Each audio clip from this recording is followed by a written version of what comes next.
And we are back for another episode of the Rebellion Podcast. I'm your host, Ryan Staker. Okay, so the episodes I release and record, they tend to be one of two different types of episode, two different categories, if you will.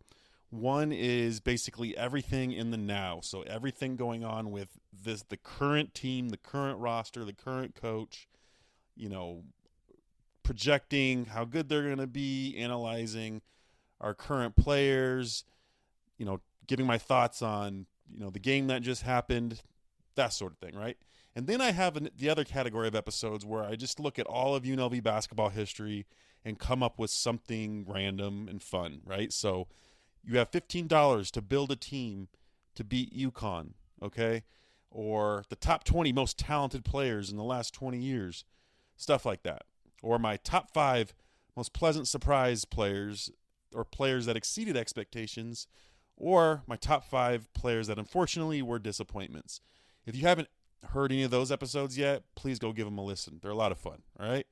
So today's episode, I decided to do another fun one, all right? So it got me thinking about all the coaches we've had in UNLV basketball history, and each coach brings memories with them, right? So, how good were they or how good were they not? Their personality, what was there hype surrounding their name when we brought them in?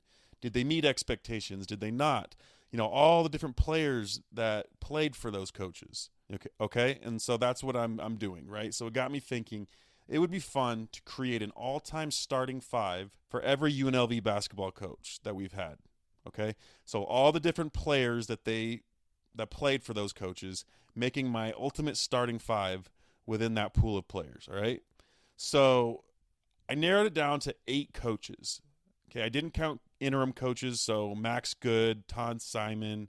I left TJ Otzelberger off of it because he coached one full season, and then the season after that, I don't even count. It was COVID. They didn't play a lot of games. He was in cruise control, didn't give a shit. So I left TJ Otzelberger off of this list, right? So I came up with 8 coaches: Jerry Tarkanian, Rolly Massimino, Bill Bayno, Charlie Spoonhour, Lon Kruger, Dave Rice, Marvin Menzies, and Kevin Kruger. All right, so the all-time starting 5 for each one of these players, each one of these coaches. All right, so first we're going to go Jerry Tarkanian at point guard. Greg Anthony, 6-foot guard. At 2, Reggie Theus, 6'7" guard. At 3, Stacey Ogman, 6'8" forward. At 4, Larry Johnson, 6'6" forward. And 5, Armin Gilliam, 6'9" forward. Okay, this lineup is pretty stacked. I mean, these are 5 Hall of Fame, retired jersey, superstar players. Now, in terms of how they fit together, Reggie Theus was a really tall guard. He was a very smart, versatile player. I think he could start at shooting guard, no problem. Armin Gilliam was a forward more than a center, but he could easily play center, right? And also one of the greatest players in UNLV history. If he's not number 3, he's number 2. Okay, it depends on, who you'd put at number 2 out of Armin Gilliam and Stacey Ogman. And then Stacey Ogman, the plastic man, at the 3. We already know that this team would play great together just because, 3 of them already did play great together. Okay, and then you fit Reggie Theus and Armin Gilliam in there, and yeah, this team, how would they do in college basketball? They would win the national championship easily by 30, 40 points. Like, they'd be extremely dominant. All right, next, we have the all-time starting 5 for Rolly Massimino. At point guard, Didon Thomas Sr., 6-foot guard. At shooting guard, Reggie Manuel, 6'3" guard. At small forward, Isaiah Ryder, 6'5" guard / forward, because he could play forward too. He was a strong dude. At 4, Everett Gray, 6'7" forward. I think Gray was more of a small forward, but we're going to go a little analytics on this one. We're going to put him at the 4. And at number 5, Kebu Stewart, 6'8" center. I apologize. I'm not quite sure if I'm pronouncing his first name right. I know the name Stewart. I just can't remember how to pronounce his first name. So he's running center for us. I remember he had a really big year. Massimino's second year, put up some big numbers. All right, so Bill Bayno, the all-time starting 5 for Bill Bayno. At point guard, Mark Dickel, 6'2" guard. At shooting guard, Sean Marion, 6'7" forward. So Sean Marion was more of a forward than a shooting guard, but He was so athletic and so talented. He could do it. He could play shooting guard. At 3, Tyrone Nesby, 6'6" forward. At power forward, Keon Clark, 6'11" forward. At center, Cass Kumbala, 6'9" center. Yeah, this team is absolutely loaded. Okay, it has a good combination of very athletic, talented players, and then you have Mark Diggle out there dropping dimes, and then you have a true center at Cass Kumbala, who I think would do just fine playing with the more talented Marion and Clark. That's a really good starting 5. Okay, now let's go with Charlie Spoonhour's all-time starting 5. At point guard, the legendary Marcus Banks, 6'2" guard. At the 2, Lou Kelly, 6'5" guard. I remember when the backcourt was Lou Kelly and Marcus Banks. That was a lethal backcourt. They both averaged around 15 a game, I remember. Lou Kelly was just big. He just had really good size for a shooting guard. Loved watching him play. And then at small forward for the Charlie Spoonhour team, Romel Beck, 6'7" forward. Romel Beck is another player I don't talk about enough. He was really good, and he had good size. He's another guy that I feel like had a legit opportunity to be an NBA player. I think probably just didn't quite have enough defense, didn't quite have enough athleticism, because he was a stud. The dude could really light it up. At power forward, Odarte Blankson, 6'7" forward. And at center, Dalron Johnson, 6'9" forward. Okay, Dalron was definitely more of a small forward, power forward than a center, but we got to do what we got to do to, fit the best players into this lineup. And because he's 6'9", he can hold it down, especially in today's day and age. If Dalron Johnson would actually be a great center in 2024 with analytics, taking the ball out to the three-point line and stretching the defense. Oh, God, I would love it. Absolutely love it. So that was the all Spoonhour team. Okay, let's go with Lon Kruger. At point guard, 6'3" guard, Kevin Kruger. At shooting guard, 6-foot guard, Wink Adams. At small forward, 6'8", Chase Standback. At power forward, 6'9", Louis Amundsen. And at center, 6'9", Joel Anthony. I really love this team. They may not be the most talented team of all these teams I'm comparing it to, or all these starting 5s I'm comparing it to, rather. But they just fit together great. We already know Kevin Kruger and Wink Adams fit together perfect, because Kevin was a true point guard. Wink Adams was a shooter. Kevin could also shoot really well. Chase Standback, that guy could just fit in well with pretty much any offense. He was a pretty decent defender. He was a very tall wing, and he's a really good shooter. So that's 3 dudes on the backcourt that can shoot. And then Lou Amundsen and Joel Anthony, also a great fit. Those are 2 post players that have really good size, really good athleticism. Amundsen and Joel Anthony can both block shots. Amundsen can score a little bit, and then Joel Anthony is just an absolutely incredible defensive player, and can also rebound a bit too. So I'm loving that Lon Kruger starting 5. Wow. Okay, now moving on to Dave Rice. At point guard, I have Anthony Marshall, 6'3" guard. As shooting guard, I have Rashad Vaughn, 6'6" guard. At small forward, Patrick McCaw, 6'7" guard. At power forward, I have Anthony Bennett, 6'7" forward. And at center, Kem Birch, 6'9" center. Okay, so this was probably the more difficult one to make, because Dave Rice had so much talent in his tenure that to pick a starting 5 out of him was more difficult than I thought it would be. So, for example, I left off Bryce DeJean-Jones and Christian Wood. Bryce DeJean-Jones and Christian Wood are 2 of the top 5 most talented players we've had in the last 20 years. So why did I leave them off? Well, Anthony Bennett was going to be on there no matter what. He's the most talented player in the last 20 years, number 1 pick in the draft, had a very good season for us. He was going to be on the lineup no matter what. So it was basically between Kem Birch and Christian Wood for that starting center position. I went Kem Birch because he was an outstanding rebounder, an outstanding defensive player, and we don't need scoring as much because we have so many other guys that could score. And then it was between Rashad Vaughn and Bryce DeJean-Jones at the 2. Honestly, that was a coin toss. The reason I chose Rashad Vaughn, he averaged more points in his 1 year that he played at UNLV, and he was a first-round draft pick, whereas Bryce was not drafted. Though Bryce did make the NBA before he unfortunately tragically passed away. So I decided to go with Rashad Vaughn at the 2. And at point guard, I had to go with the mayor, the man, the myth, the legend. Not a myth, just the legend. Anthony Marshall. So if I wanted to go just the most talented starting 5, I would have Patrick McCaw play point. And then I would go Bryce DeJean-Jones at the 3. But I had to put Marshall on there. I already know he's a great fit with these guys. He's one of my favorite players ever. So he made the starting 5. Anthony Marshall. So love this talent. Absolutely incredible talent. How well would they play? Well, we'll talk about that. All right, Marvin Menzies. All-time starting 5 in the marvelous Marvin Menzies tenure.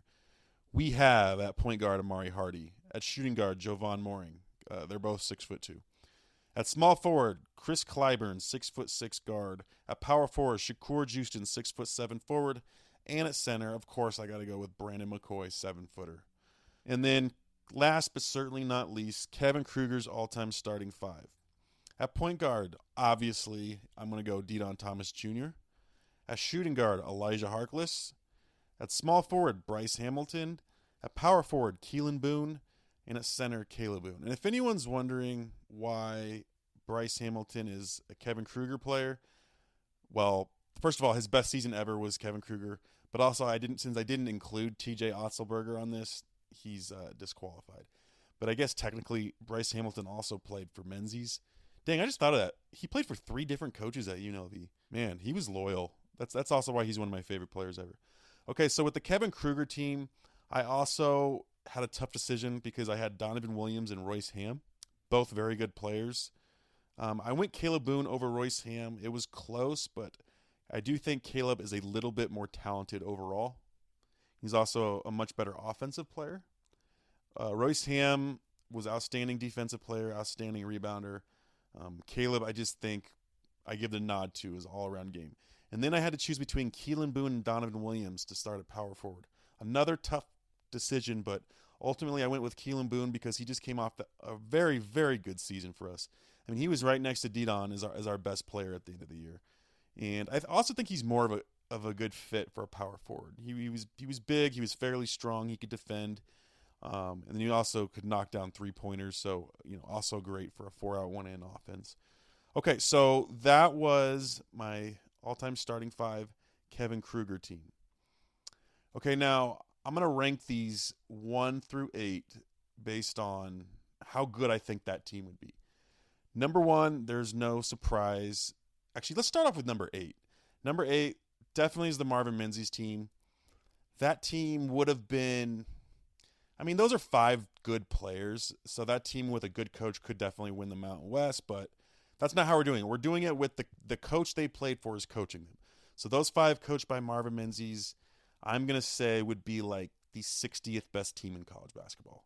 And they would be a bubble team to make the NCAA tournament, but they would lose the first round of the Mountain West Conference tournament and get eliminated from contention. So Menzies, 8th place. 7th place, I went with Massimino, though he did have J.R. Ryder, who was one of the best players in UNLV history, one of the most talented and fun to watch players in UNLV history. Because they had him, they are definitely an NCAA tournament team. I would say with that group, with that 5 group, Dedan Thomas Sr. running point, I'm going to say they would be a top 30 team in college basketball, and they would get a 6th seed in the NCAA tournament. All right, number 6, Spoonhour. How would Spoonhour's team be? Okay, so we already know Marcus Banks, Luke Kelly, and Delron Johnson play well together. They proved it. They didn't have an NCAA tournament team, but they were on the cusp, right? They were like basically on the bubble. So those 3 do have good chemistry. They fit well together. And then you add in Romel Beck and Odarte Blankson, who were our 2 best players 2 years in a row after Marcus graduated and before we got Lon Kruger. Those 2 were very good offensive players. So this team, I think, would be incredible offensively. I think they'd be incredible offensively. I don't know so much about defense, though. They might struggle there. So I think they would be, I would say, a top 12 team in college basketball. They would get a 2 or a 3 seed in this NCAA tournament. Okay, number 5, I have Kevin Kruger. It was really close to go of who I would pick between Spoonhour and Kevin. They're both pretty similar. Though I decided to give the nod to Kevin's team because I think this team also would be incredible on offense. Elijah Harkless was our only good offensive player a couple seasons ago, averaged 19 a game. Deon Thomas, obviously no true point guard, can do a little bit of everything. Bryce Hamilton, one of the greatest scorers in school's history. So you had Elijah Harkless and Bryce Hamilton together, who are two of the best offensive players we've had in the last 30 years. I mean, that's great offense. Then you have Keelan Boone out there defending and hitting threes. Caleb Boone, we wouldn't even need him to score that much, but he can. That's another guy who's a go-to guy. So this would be a top 5 team in college basketball offensively. And defensively, I think they would be solid. I would say a little bit better than Spoonhour's team. So at number 5, I'm going to say Kevin Kruger's team would be a top 10 team in college basketball. They would get a 2 seed. Now I'm going Dave Rice. They would be the most talented team in college basketball with Anthony Marshall, Rashad Vaughn, Patrick McCaw, Anthony Bennett, Kim Burke. That's 5 NBA players, 5 athletes. They, just off their talent alone, would win 30-plus games. They would be a 2 seed, but they would unfortunately get upset in the NCAA tournament to a much lesser talented team just because Dave Rice just could not figure out a way to get the most out of his players. I hate to say it, but it's true. So that's Dave Rice, his team coming in at number 4. At number 3, we got Billy Bayno's team. So basically 2 talented freaks and then complemented by some really good players. Mark Dickel, Cass Gambala, Tyrone Nesby, 3 very good borderline NBA player type talents, combining them with Sean Mayer and Keon Clark, who were 2 of the top 3 or 4 most talented players in school history. I'm going to say they're a 1 seed, but they're going to lose in the national championship game to a team that just plays smarter than them. All right, so that was Bayno. And then Lon Kruger, Kevin Kruger at the 1, Wink Adams, Chase Stambeck, Lou Amos, and Joel Anthony. Absolutely love that team. They're winning the national championship, and they're going to be a 1 seed. And then last but not least, well, obviously not least, it's number 1 ranking. Tarkanian team, I already said it. They'd go undefeated. They'd beat everyone by 30 or 40 points. So, all right, guys, that was it. That is my all-time starting 5 for every coach we had at UNLV basketball. That was definitely fun to make. I definitely enjoyed making those lineups. Let me know what you think, and we'll see you next time.